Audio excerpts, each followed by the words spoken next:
Hey everyone, this is Disc Junkie and welcome to another fat bike video.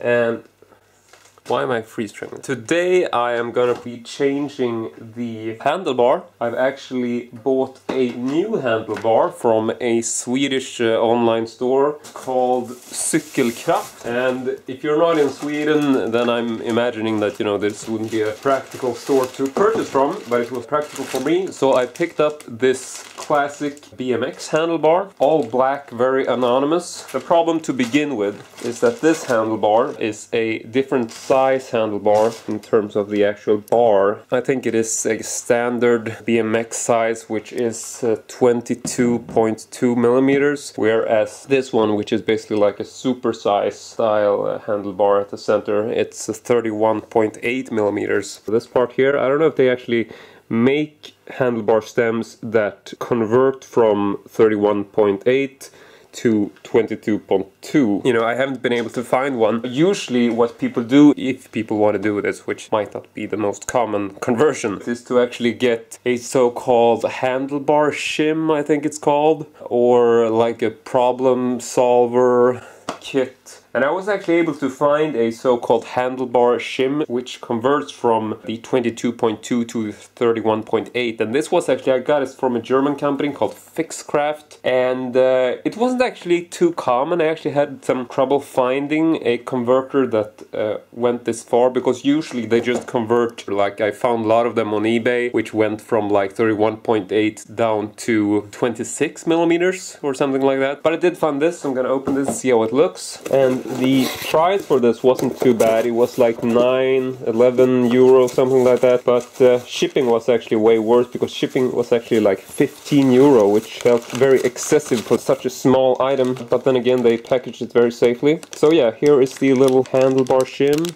As you can see here, it's actually marked very clearly. I'm gonna leave a link to the website that sells this. It's called Fixcraft. What's also really practical about this, which I didn't find on any of the other ones, is that this actually has a small piece of metal wire, sort of like a spring. It helps to actually keep the two pieces in place, so it's actually really practical and clever. But before we can mount this, I'm gonna go ahead and remove the old handlebar. So I'm gonna have to remove these 4 bolts to begin with. So the handlebar stem is now opened here, like the parts down on the table there, and then I'm just moving down the old handlebar. And here you can see what I meant before. You actually have the wire in the middle there, which actually keeps the two pieces in place while you're mounting this. So that's actually really practical. Good on you, Fixcraft. I want to try to get the pieces where they're gonna be, and I also want to try to get the handlebar at least a little bit sort of where I want them. Got a regular screwdriver. You can sort of put this in between to lock the shim in place, and then you can just continue moving the handlebar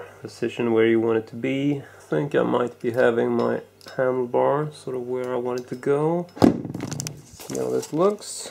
So now you can tell that I did put it quite far back. It's a bit odd for a BMX handlebar, because usually you would have a handlebar stem which would be shorter. I'm gonna continue and just try to remove all of the sort of like the handles and the brakes and the, you know, gear shifting things and all that. And I'm a bit uncertain whether or not they're actually gonna be long enough. It's gonna be a close call, but I think it's gonna work. And as you can tell, these are all pretty straightforward. You just remove a single bolt, and then you have just like a clamp that goes around the handlebar. And the same goes for, you know, the handles and the brakes and everything. It's just, you know, the hex shaped thing which I just used. I just used one of these which has all the sizes on it. And in case you want to know how you get these fucking flat end thingies off the handlebar, I can just show you. Just a flat surface there. I figured this was just a matter of sheer violence, so I just took a pair of pliers and pulled it out. So then I have a open hole here, and then once you loosen these bolts,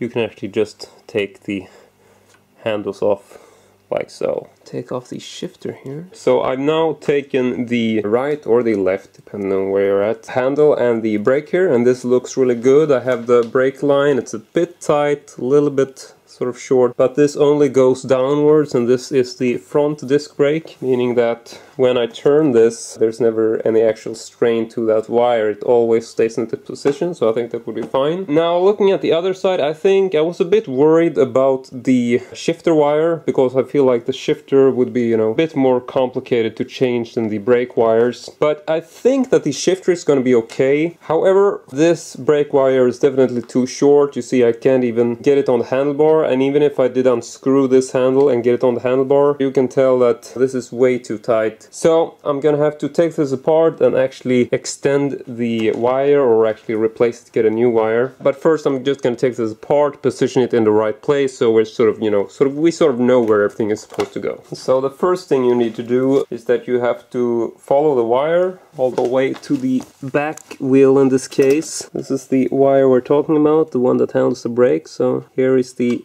brake thingy, here is the wire, and we have to release it at this end first. Just open that ever so slightly, and you can sort of see inside there that you have a small little round end piece that stops everything from falling out. And now I'm just gonna switch to crotch filming again, because I need an extra hand here to make sure that things don't fall on the floor. Alright, see if you can see this. I basically just have to turn the thing in the middle there to get it out. It just goes into this slot and into the metal holder thingy there, and that's how it breaks. So yeah, taking this whole wire and the sort of cable, just some small rubbery clamps that you have to remove this little thing. And you basically just have to position it the right way, and then you can take it off like so. The wire is now off.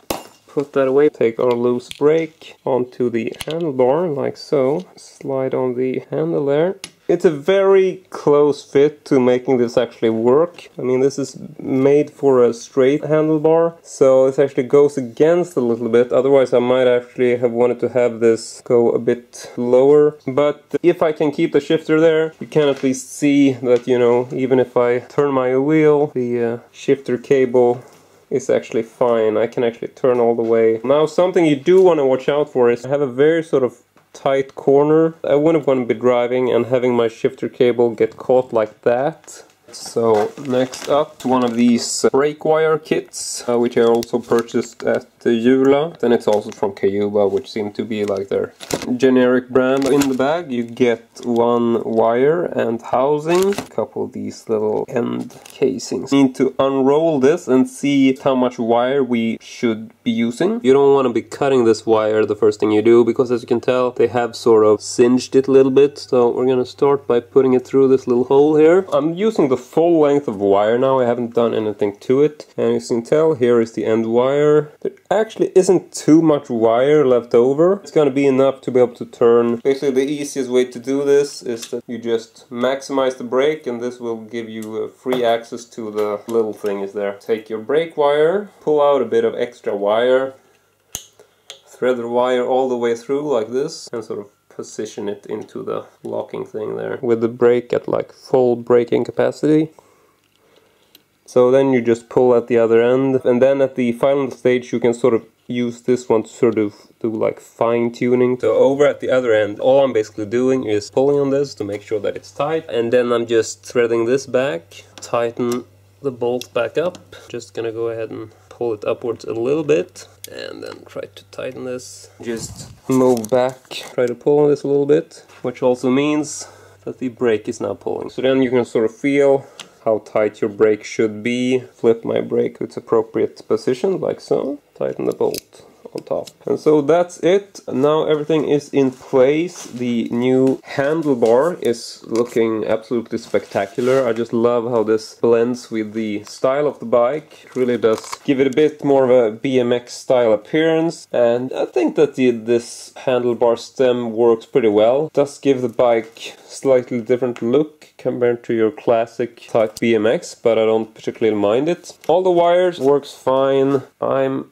absolutely super happy about making this update to the FATBIKE. And I also just, you know, clipped off the little wire at the end here, so you don't have too much wire from the new brake wire kit there.